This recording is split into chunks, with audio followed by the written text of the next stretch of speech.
أعوذ بالله من الشيطان الرجيم. بسم الله الرحمن الرحيم.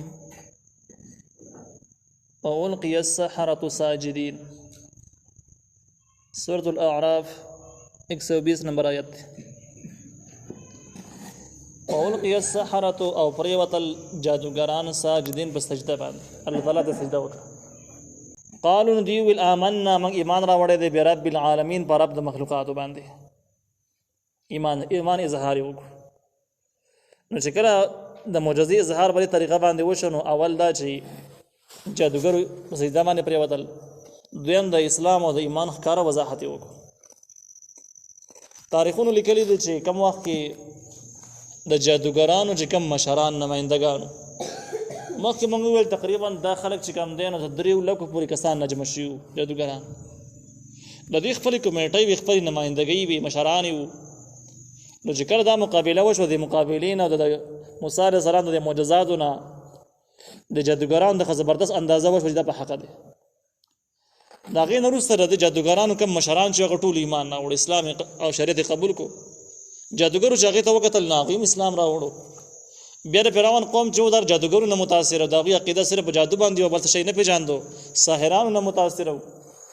نو په دغه ټایم کې تقریبا 6 لکه خلک مسلمانان شو په دغه مقابلې په ځای کې. او جادوګران چې کوم هغوی سجده هغې الله تعالی ته سجده هم وکړله او د هغې نه وروسته یې وویل قالو دوی ویل آمنا موږ ایمان راوړی دی برب العالمین په رب د مخلوقاتو باندې. رب العالمین باندې ایمان راوړی دی الله تعالی یې ده.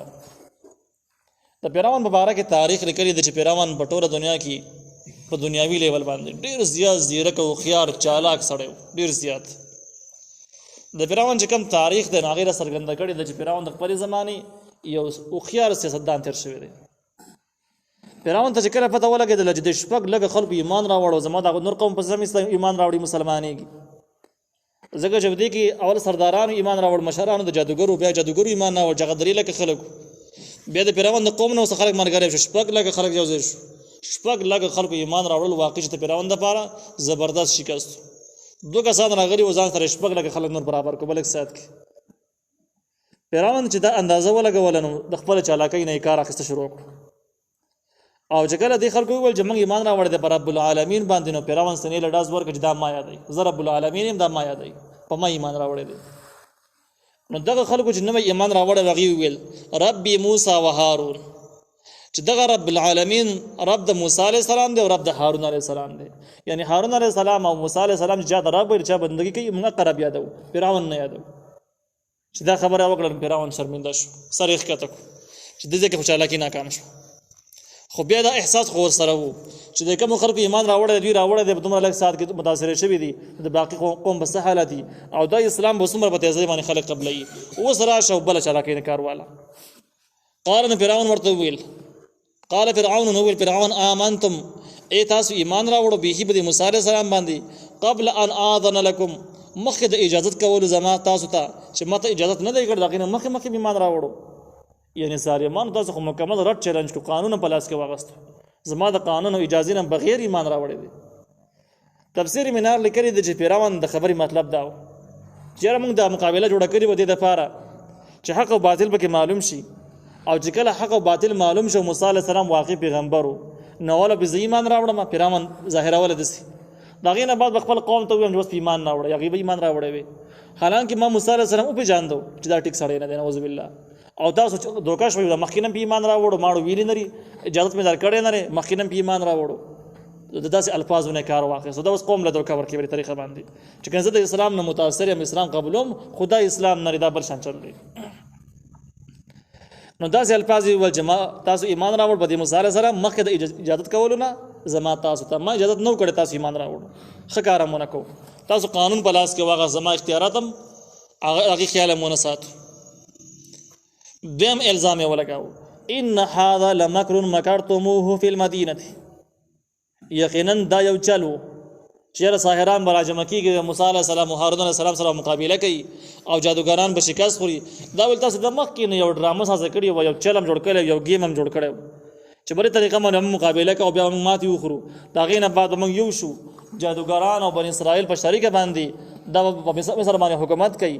او فرعونانو دا خاندان باندې علاقې نه وشړل چې بل چرته بلاړ شي.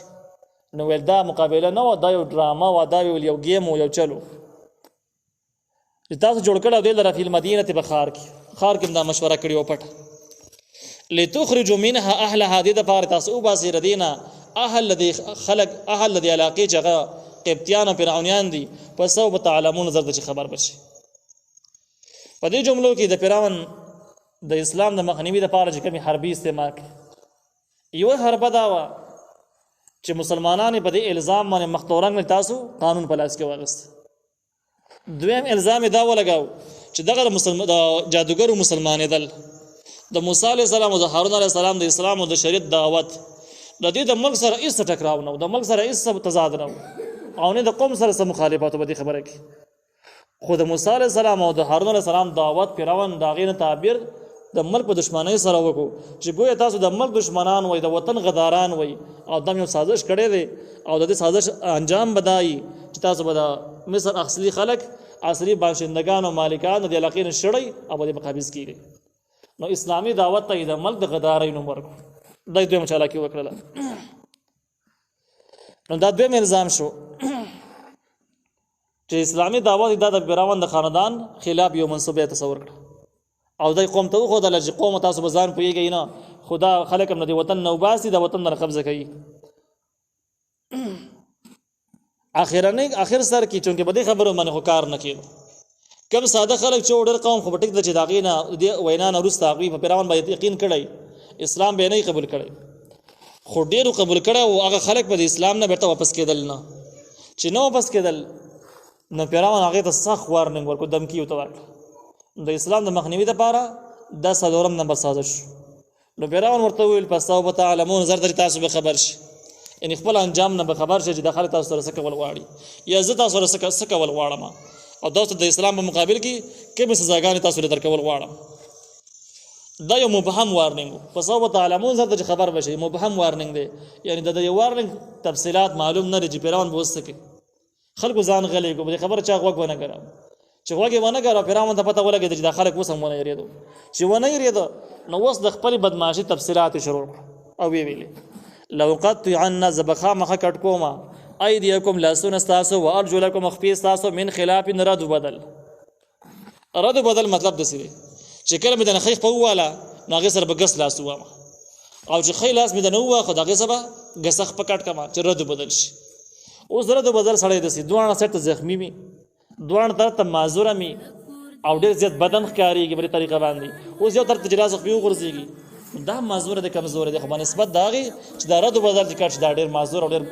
په تکلیف کې معلومیږي. نو سخ وارنګ جاری کې چې کوم کسان ایمان نه وړي دي ا دې کسان نه بلا سپیکټ کیږي او دا رد بدل کټ کیږي. د خیخ په سبب غسخ پای د خیخ په سبب غسل لاسي او د غسخ په سبب خیلاسي په دې طریقه باندې بکټ کیږي. بیا ول بدغه باندې امام نه ماپ کوم چې واځي معذور بشي. بیا ویل ثم لاصلبنکم بیا به تاسو پانسی کوم اجمعین ټول اول معذور کوم لاس په ګډ وډ کټ بیا به د کجورو په تنو کې پړی واچو ما هغه زم پانسی کوم او به موجنه. دا یو خطرناک وارننګ. اوس د فرعون ظلم او بربریت چې د مخکې نه معلومه کله خلکو به د فرعون سره اختلاف راغی او دغه اختلاف ولا کس د فرعون مخالف ثابت شو. فرعون مدغه سره همدا کارونه کول لاس قیمت پرې کول او دا به د مړی نه زرندول. دغه نه علاوه به د دې سره دا سزا حمر کوله چې دا به غټ لرګي باندې تخته باندې به سملاو او په دې باندې به سلور غټ میخونه ورټاکول سلور طرف باندې د طریقه باندې به مړکو. د فرعون په نمونو کې یو نوم ذل اوتاد هم دی، روسته بل ځای کې براشي. ذل اوتاد ته په دې معنی سره ویل کېږي چې دا به خلک په میخونه باندې واج په خلکو به میخونه ټاکوال. چونکه د فرعون ظلم خلکو ته معلوم و، د فرعون د خیر توقع ممکن نه و، نه قوم ته پته ولګېدل چې هم تقسی بکی. خو الله تعالی دغه نوې مسلمانانو په ذهن کې د اسلام دومره مضبوط کو او د دې بزرګونو کې داسې نورانیت پیدا کو چې په دې وارننګونو په مقابل کې هغه ویل قالو دی قوم ویل ان الى ربنا منقلبون یقینا من خپل رب ته واپس کېدونکي یو. ته به موږ مړه کې شهیدان مم کې نه شهادت نو وروسته په موږ الله تعالی طرف ته لاړ شو. الله تعالی به موږ له جنت راکړي. نو لہذا د اسلام په لار کې زموږ وجل یا داسې معذوره کېدل پانسې کېدل د تاوان نه کوي دا پیدا کوي دا د کلک ایمان علامه وه بیا یې وویل وما تنقم منا او ته بدل نه اخلې زموږ نه فرعون ته وویل چې بس اختلاف دې راسره نشته صرف دا اختلاف دې راسره دا بدل رانه الی الا ان آمنا بآیات ربنا چې موږ ایمان راوړی دی په آیاتونو د خپل رب باندې د الله تعالی په احکام باندې ایمان راوړی دی یا د الله تعالی په معجزو باندې ایمان راوړی دی د موسی علیه السلام پیغمبري منلې ده نو بس دغه انتقام د زموږ نه اخلي لما جاءتنا هر کله چې موږ ته راغله د هغې نه وروسته یې په اخلاص سره دعا وغوښتله او ویې ویلې ربنا ای رب زمونږه افرغ علینا نازل کړي په موږ باندې صبرا صبر وتوفنا او موږ وفات کې مسلمین مسلمانان نو دغه نوي مسلمانانو د الله تعالی نه دعا وغوښتله چې یو موږ له مضبوط صبر راکړي صبر را باندې را نازل کړي دویم چې کله موږ مړه کېږو د مسلمانانو په جماعت کې مړه کړي یعنې مسلمانان هم شمار کړي چې هسې نه موږ د اسلام دعوه کوو بیا هم حشر د بل چا سره راشي داسې ونه شي ځکه د مسلمانانو مرتبه او اجر هغوی ته معلوم و چې مسلمانان کم مقام والا خلک دي تفسیر منار لیکلی دي چې د دوی د دعا چې کم دی نه د دین یو څو مسلې معلومیږي یو مسله دا ده چې ربنا افرغ علینا صبرا صبر باره کې دعا وغوښتله د دوی نه د دوی هغه کامل ایمان معلومیږي چې څومره کلک ایمان یې لرو چې دشمن یې شهیدانوي او د دوی سره تېښته هېڅ لاره هم نشته دی په دې هم پوهېږي چې فرعون موږ پرېږدي نه د فرعون ظلم ورته معلوم دی خو بیا هم دوی نه واپس کېږي د خپل دین نه خبره پټوي نه فرعون ته نرمې خبرې کوي بلکې ښه مضبوط جواب یې ولا ورکړو د جواب نه بعد د صبر دعا یې شروع کړه دویمه دا مسله دې معلومیږي چې د دشمن په وهلو کمزوري کولو او هغه له شکست ورکولو په هغې باندې غالب کېدلو دپاره دوه نسخې انتهایي ضروري دي یوه نسخه چې کوم دا نو به د دشمن په مقابل کې صبر کول دشمن به ډېرې حربي استعمال ډېرې مسالې پیدا کوي مشکلات پیدا کوي خو په دغه مشکلاتو باندې وارخطایي په ځان باندې نه راوستل او کلک پاتې کېدل او دغه ټول حالات یې برداشت کول دویم دشمن ته په شکست ورکولو او په خپلې فتحې په باره کې د الله تعالی نه دعاګانې غوښتل چې الله تعالی را سره مرسته وکړله او په حق ومو الله مې مرسته وکړه نو دا زما دشمن چې څومره مې زورور معلومیږي دا هېڅ هم نه دي او که الله تعالی مې مرسته نه کوله نو که زما دشمن ډېر هم کمزوری شي خو چې الله مې مرسته نه کوي زه فتحه حاصلولی نه شي دا مسله دې معلومیږي د دې حاصل ویدا شو چې په جنګونو کې د کفر سره مقابلو کې ثابت قدمي چې کوم دا بنیادي سیستم ثابت قدمي او زړورتیا چې کله دا بچا کې موجوده دا داخله په همیشه د پاره پته هم او چې دا پکې نه نو دا هیڅ کله هم پته بیا نه مونږ تاریخونو لیکلي دي کله چې دویم جنگ عظیم تیر شو په یورپ کې د یورپ او د جاپان چې کوم جنگونه شوي دي تفسیر منار لیکلي دي چې جاپانیان ډېر هوښیار خلک هغې به دا مسله د قرآن نه معلومه کړې وه چې هغه خلک چېرته هم شکست نه خوري چې په هغې کې ثابت قدمي موجوده وي د آخرت یره پکې په موجوده وي نو دا خلک به زبردست زړور چې د الله یره ثابت قدمي پکې موجود وي دا به سخت زړور خلک دا ماتې نه خوري نو د جاپان چې کوم فوج و نو هغې کې به د دې خبرې ترغیب ورکړه کېدو د آخرت یادول او د الله تعالی د عذابونو نه یریدل او دغه شان کې دینداري دا پکې مهم شیزو په دې وجه جاپان په فوج کې زیاتره مسلمانان واخیستی شو زیات مسلمانان پورته کړي شو دغه شان کې د هغوی چې کوم مذهبي پیشواګانو هغې راوړاندې کړل هغې د غټ غټ مقامات او غټې غټې عهدې وله ورکړلې چې په عیسایي مذهب او یهودي مذهب کې هم دننه دا عقیده پخه شي چې خلک د الله نه یریږي د قیامت نه یریږي چې بلې طریقه باندې هغې کې ثابت قدمي زړورتیا راشي دا د هغه کافرانو فارمولې دي چې په جنګ کې استعمالول چې کوم کافران د اسلام قایل هم نه خو د خپل دنیاوي فتحې دپاره به دا مهم استعمالوه معرب القرآن لیکلی دی چې د مسلمانانو دپاره د افسوس مقام دی چې مسلمانان او اسلامي ممالک د فتحې په ارمان کې دي او دا غواړي چې موږ مضبوط شو موږ متحد شو موږ مشکلات ختم شي خو هغوی به دې نسخې ته وایي چېرته کې هم پام نه دی کړی په دې باندې کار نه دی کړی چې په خلکو کې په خپلو عسکرو کې په خپل قوم کې د الله یره پیدا کړي چې د هغې سره ثابت قدمي او د هغې سره زړورتیا خود به خود باندې پیدا شي نو چې کوم قومونو کې د الله تعالی یره دا موجود نه وي آخرت یره موجود نه وي